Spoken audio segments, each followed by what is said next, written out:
Good morning, good afternoon, good evening to everyone, especially those at the other side of the world. There is no time and space between us, there is only this present moment, and we are one. We now reflect on diary entry number 928.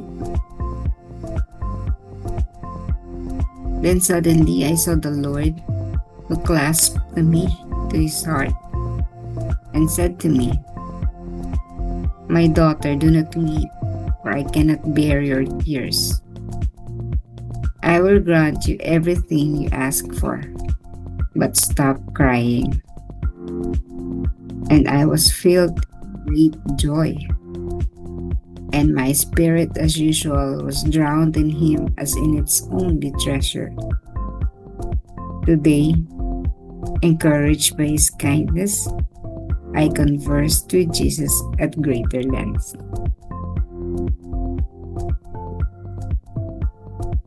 Nang biglang nakita ko ang Panginoon, nakinabig ako sa kanyang dibdib at sinabi sa akin,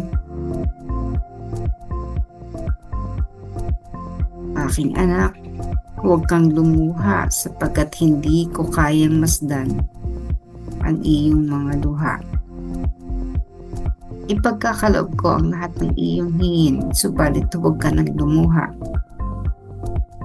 At napuspos ako ng galak,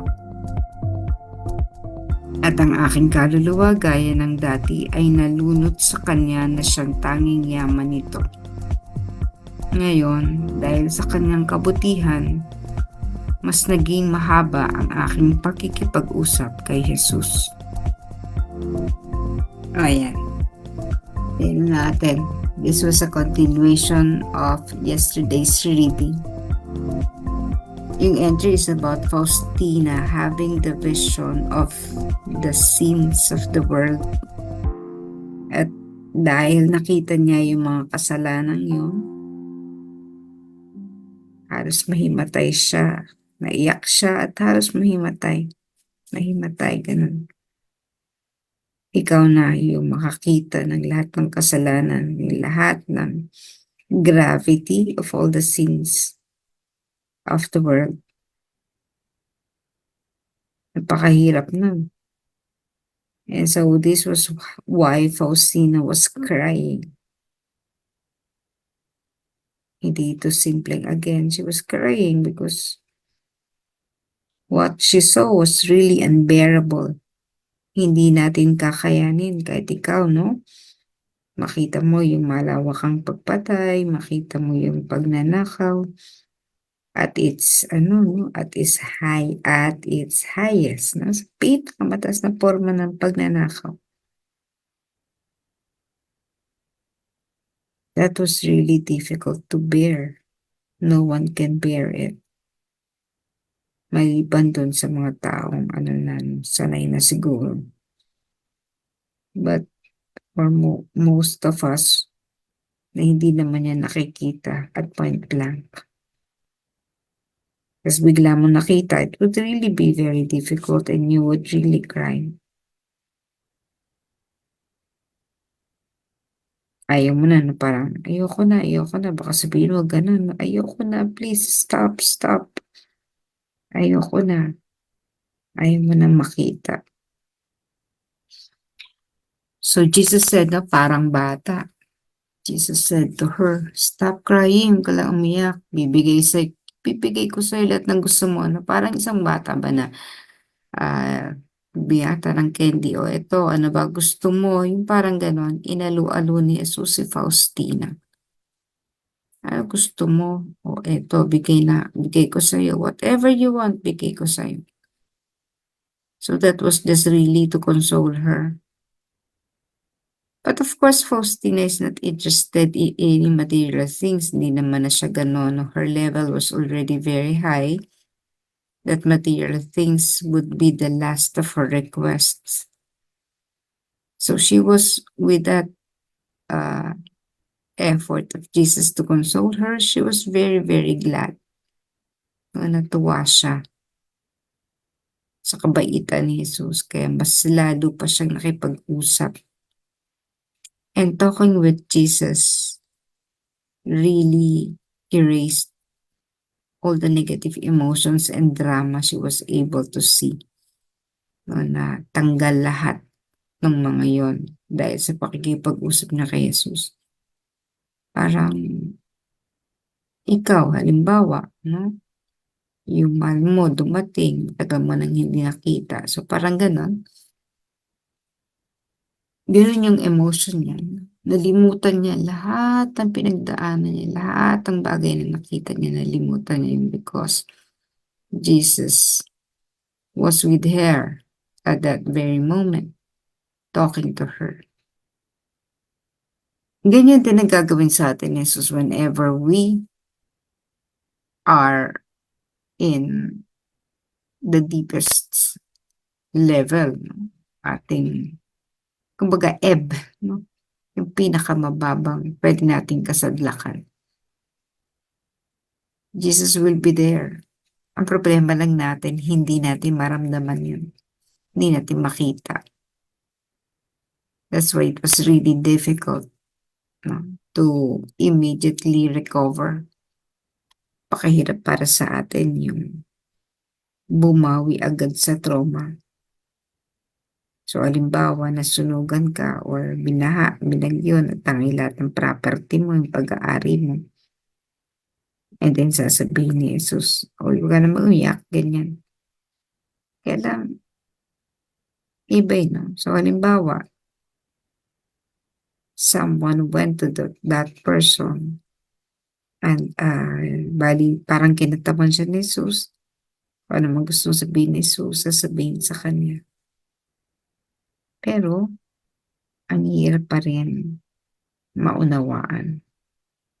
Ang isang ordinaryong tao, kahit nakausapin ni Jesus, hindi naman agad makaka-tune in. Kasi nga, invisible si Jesus.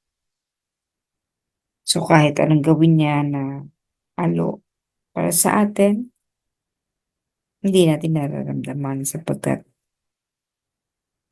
we are not ready for that conversation with Jesus.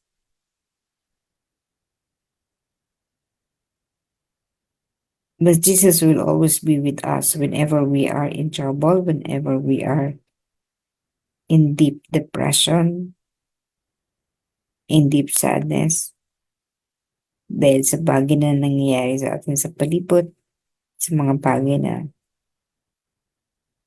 ginawa sa atin. We just have to be receptive, no? Jesus will be sending someone of the same level with us.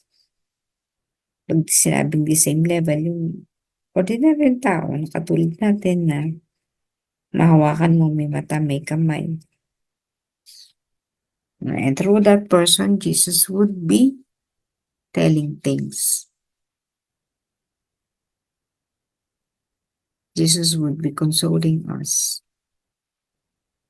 Sa totoo yung ginagawa naman natin. Kahit di natin nakikita yung mga pinagdarasal natin.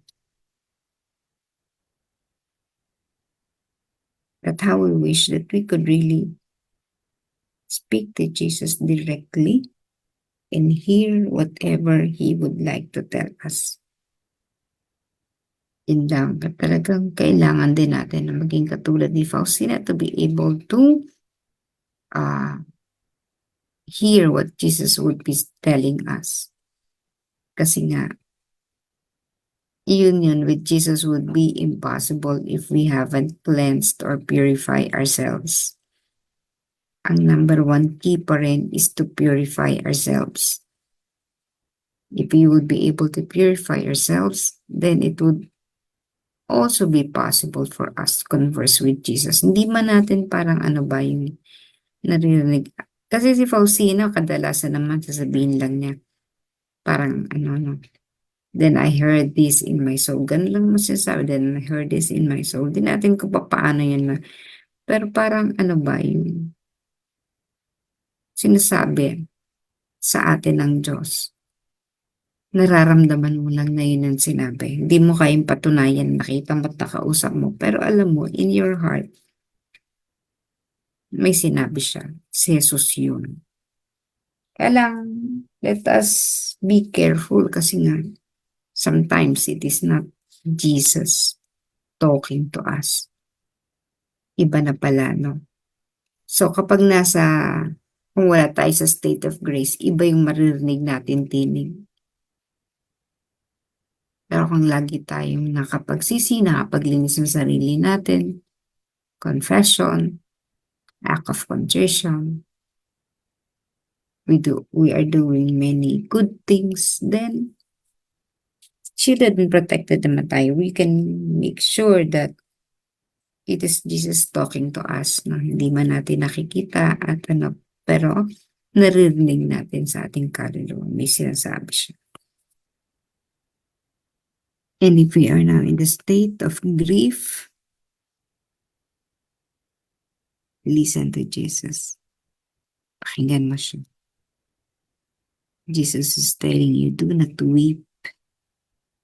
Ka malungkot, ka umiyak. Nandito ako sa tabi mo.